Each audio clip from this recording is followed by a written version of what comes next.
Salut les voyageurs, nouvelle Via Ferrata pour aujourd'hui. On est sur un chouette site mais il y a beaucoup de bruit derrière moi parce que la route n'est pas très loin. On est à Fort-l'Écluse et on va faire la Via Ferrata du même nom.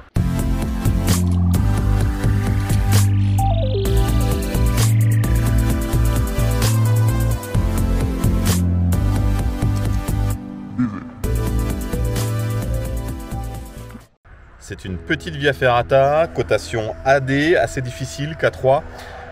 Qui va partir du fort du bas pour aller jusqu'au fort du haut. C'est une verticale. Il n'y a pas beaucoup d'agrès ou d'ateliers. Il y a un pont, me semble-t-il. Il nous donne 400 mètres d'itinéraire pour 1h30 de parcours et 150 mètres de dénivelé. À mon avis, ça se fait un petit peu plus vite.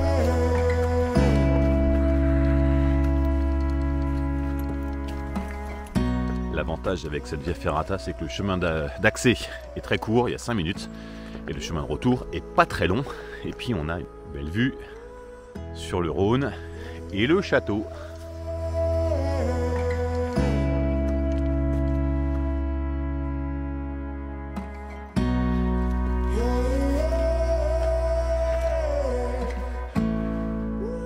Nous voici au départ.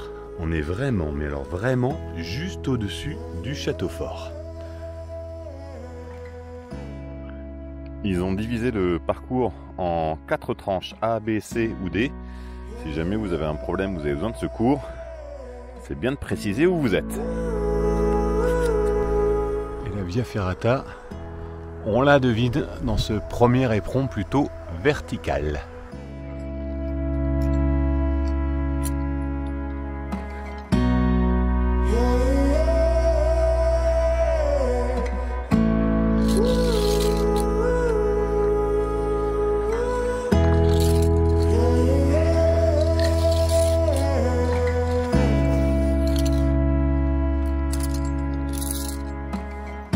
L'équipement sur la Via Ferrata est très généreux, trop peut-être, mais bon, on va pas se plaindre parce qu'on trouve des bonnes mains et des bons pieds.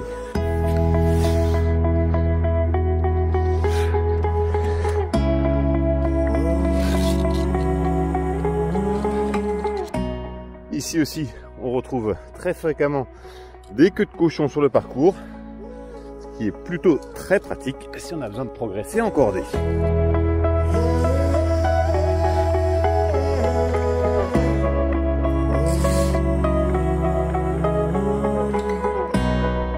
Alors c'est pas un cul-de-sac, c'est juste pour nous permettre d'apprécier le fond de la petite grotte.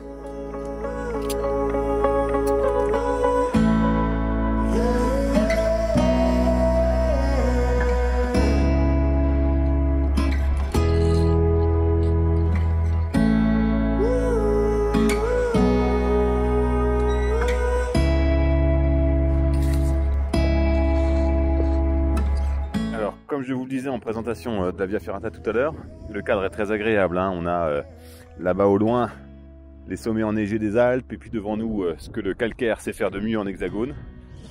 Mais en dessous de nous, on a surtout cette gros axe routier là qui va de Bellegarde à Genève et qui est très fréquenté, qui fait beaucoup de bruit. On a également une voie de chemin de fer, 2 voies de chemin de fer.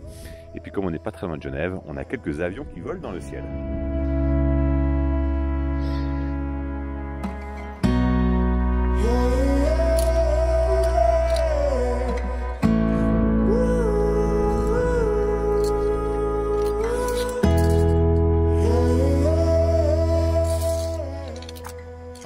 Attention, si vous venez après la pluie, ça pissote un peu sur la vire sous le 2e fort. Hein.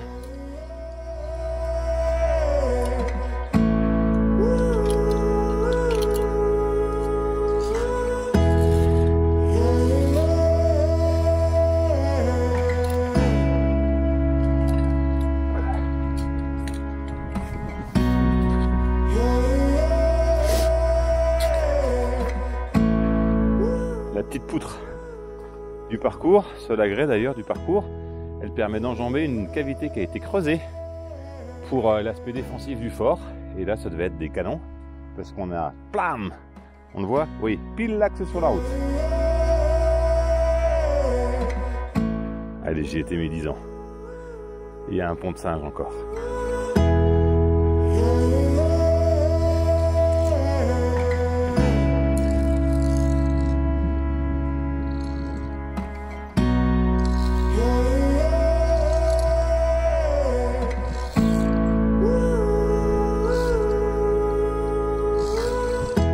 ceux qui aiment l'aventure aussi, là-haut, il y a d'autres bouts de câbles parce que dans le fort, il y a un parc aventure. Pour ceux qui veulent, c'est payant.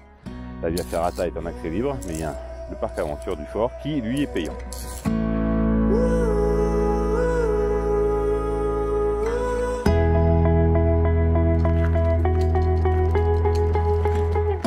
C'est déjà la fin de cette Via Ferrata du fort l'Écluse.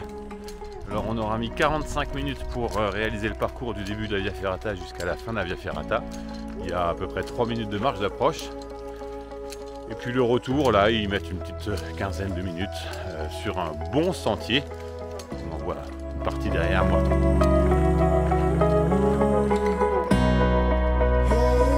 Alors, on aura aimé le cadre parce que le paysage est quand même vachement bien, même s'il y a un peu de bruit.